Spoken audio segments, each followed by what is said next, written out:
IBC Tamil செய்திகள். ஸ்டெயிலுக்கு புனித யாத்திரை சென்றிருந்த இலங்கையர்கள் சிலரை அந்நாட்டு அரசாங்கம் நாடு கடத்தியுள்ளது.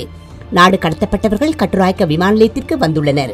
இவர்கள் ஜெருசலேம், நசரேத் உட்பட ஸ்டெயிலில் இயேசுநாதர் பிறந்த இடங்களை பார்க்கும் நோக்கில் புனித யாத்திரை சென்றிருந்தனர்.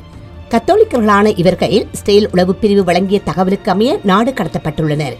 ஸ்டெயில் குடிவரவு மற்றும் குடியகழ்வு சட்டத்தின் கீழ் இலங்கையர்கள் நாடு கடத்தப்பட்டுள்ளதாக ஸ்டெயில் அரசு அறிவித்துள்ளது. எனினும் இந்த இலங்கையர்கள் சட்ட ரீதியான முறையில் ஸ்டெயில் சென்றிருந்ததாக இவர்கள் குறித்து விசாரணைகள் நடத்திய கட்டுநாயக்க விமான நிலையத்தின் குடிவரவு மற்றும் குடியகழ்வு அதிகாரிகள் தெரிவித்துள்ளனர். ஸ்டெயில் சென்றிருந்த 53 இலங்கையர்கள் இந்தியாவின் புதுடெல்லி விமான நிலையத்திற்கு அனுப்பி வைக்கப்பட்டு அங்கிருந்து இன்று காலை கட்டுநாயக்க விமான நிலையத்திற்கு அனுப்பி வைக்கப்பட்டுள்ளனர். மேலும் 18 பேர் இன்று கட்டுநாயக்க விமான நிலையத்திற்கு அனுப்பி வைக்கப்பட உள்ளதாக ஸ்டெயில் அரசு அறிவித்துள்ளது. நாடு கடத்தப்பட்டவர்களில் 49 பேர் ஆண்கள் எனவும் 4 பெண்கள் எனவும் இவர்கள் குளியாப்பிட்டிய, வெண்ணப்புவ, மீரிகம ஆகிய பிரதேசங்களைச் சேர்ந்த சிங்கள கத்தோலிக்கர்கள் என்றும் தெரிய வருகின்றது. கட்டுநாயக்க விமான நிலைய உதவி கட்டுப்பாட்டாளரின் ஆலோசனைக்கு அமைய குற்ற புலனாய்வு திணைக்களம் மற்றும் தேசிய புலனாய்வு தகவல் பிரிவின் அதிகாரிகள் இது குறித்து மேலதிக விசாரணைகளை மேற்கொண்டு வருகின்றனர்.